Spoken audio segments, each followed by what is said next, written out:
Hi everyone, it's Hannah from Hannah's Decodes, and today I thought I'd talk a little bit about sound. And I know obviously we get a lot of information from sound, whether it's verbally talking to people, music, but I thought I'd go into a few different areas of sound that I've experienced. So for many years, and not so recently in the last maybe 3 or 4 years, I used to go to bed and being awake, I could hear kind of a combination of, it sounded a little bit like a combination of an organ playing and trumpets blowing. And it was really interesting sound, and it was quite nice to fall asleep to. And I thought, is this an external sound I'm hearing or an internal sound? And it was kind of a little bit of both. It was quite a unique experience. And I sort of, after hearing it for maybe a year or so, and I tuned in and thought, what is this sound?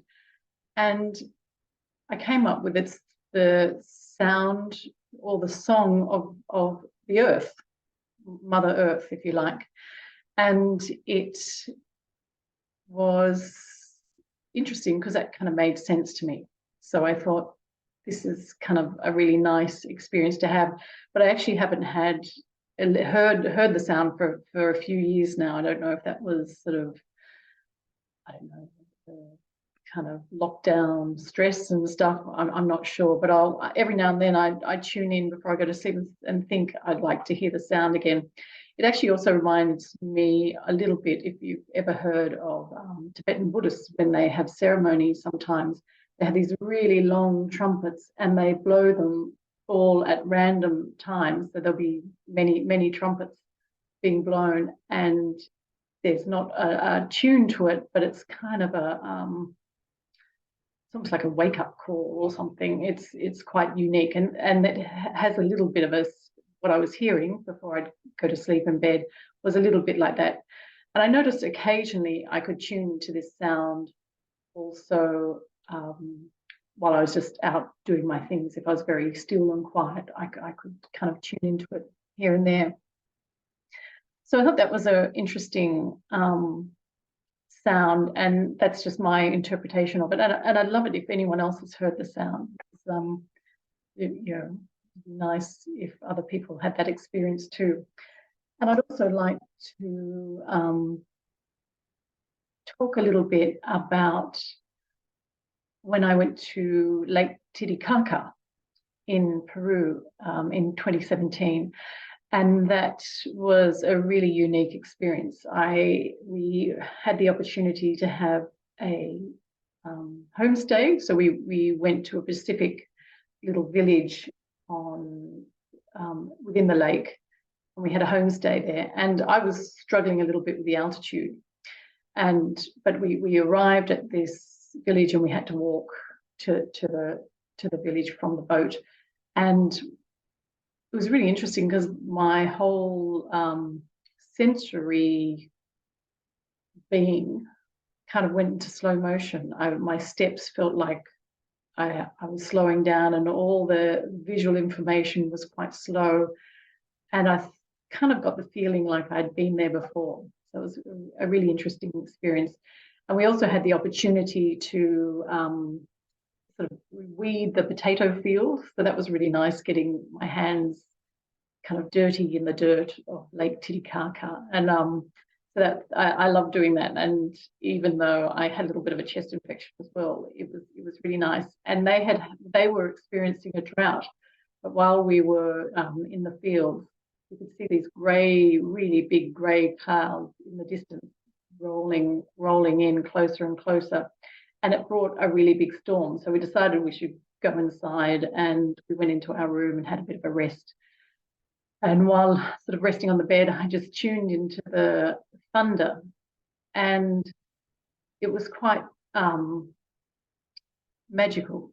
Actually, this relates a little bit to other experiences I've had with a lady called she's an animal communicationist. It'll come to me in a minute.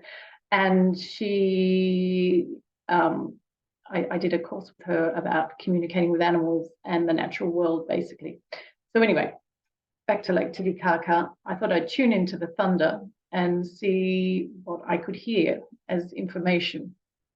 So I tuned in, and I got a big kind of welcome. I was introduced, and another thing to do, I find, when you're in a new place or you're with kind of around animals that might be a little bit wary of you, is to introduce yourself within your mind and just say who you are, and I'm just here to be, basically, and that really relaxes your natural environment. And so I kind of did that with the thunder, and before I could do that, the thunder replied, we know who you are, welcome Hannah, welcome back. So I got a really strong sense I had been there before, perhaps in a past life, which I kind of really resonates with me, past lives. So so that was really interesting, and I loved the rumbling and the rolling of the information coming into me. And I think the last video I talked about breath, and I used my breath to kind of almost breathe in the information and then exhale my response. And I kind of did it in the time with the thunder. So it was really, really lovely. And with the thunder, there was a very big storm and lots of rain came. So that was great for the farmers and around Lake Titicaca. So I just thought I'd give you a few little visual things of how I interpreted the sound that I heard. And being an artist, a visual artist, I tend to paint things. And I thought I'd start a little bit, first of all, with a portrait I did of me kind of getting up with the thunder and really tuning into this language and this information from the thunder. And often when I paint myself, I paint quite literally, which is a little bit more realistically than I do when I'm just painting interpreting a landscape. So I'll show you my painting, and I've just got it on my phone, but I'll put a little link to my Instagram account down the bottom so you can go there and see it more clearly. What I was going to say about this picture of me, this painting I did of me, it's called the Thunderbird. And after I heard this thunder, I started looking at researching Thunderbird, and it came up with an indigenous Northern American symbol for Thunderbird, and the Thunderbird brings quite a lot of information. So I actually went online and I bought this beautiful little pendant. Can you see it here? Of the Thunderbird, and I kind of felt like I had a great experience of kind of tuning in with the Thunderbird in Lake Titicaca, which I know that apparently the Thunderbird is more Northern America with First Nations people, but I sort of really felt like I tuned into it a bit. So I bought that online, and it's beautiful, and I feel very respectful and conscious about when I'm kind of working with it. So I'll show you the painting now. So it's on my phone.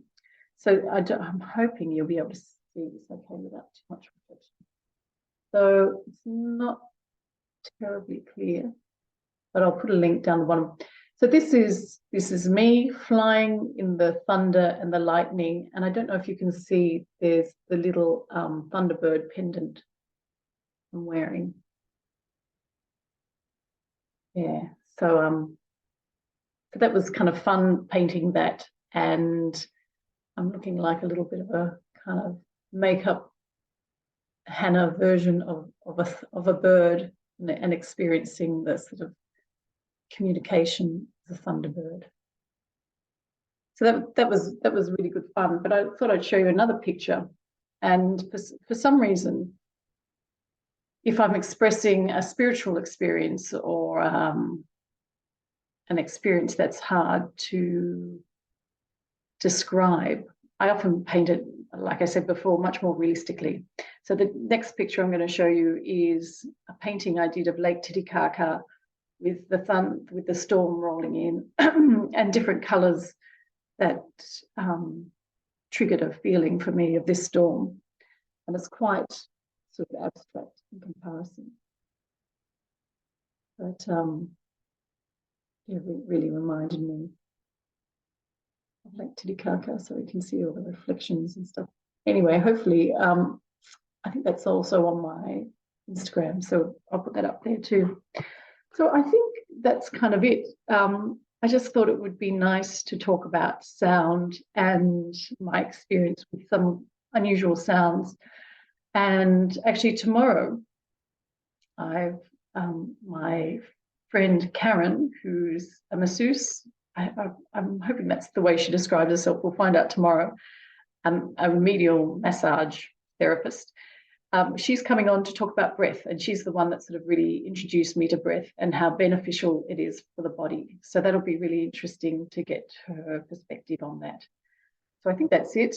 And I was going to say, often when I'm talking about like sound and previous videos, everything's sort of interlinked, and I'm hoping down the track I can really point out these links, because I feel like sort of, you know, when I was going to talk about Anna Breitenbach, the animal communicationist, that's a whole nother world of information, but really ties in to what I've been talking about today. So yes, so I'm hoping I can thread it all together. And I keep thinking maybe I should have called this Hannah's Threads or something, because I'm decoding my stuff in a way, but it's definitely lots of threads weaving together. Anyway, thank you, and I will see you next time. Bye.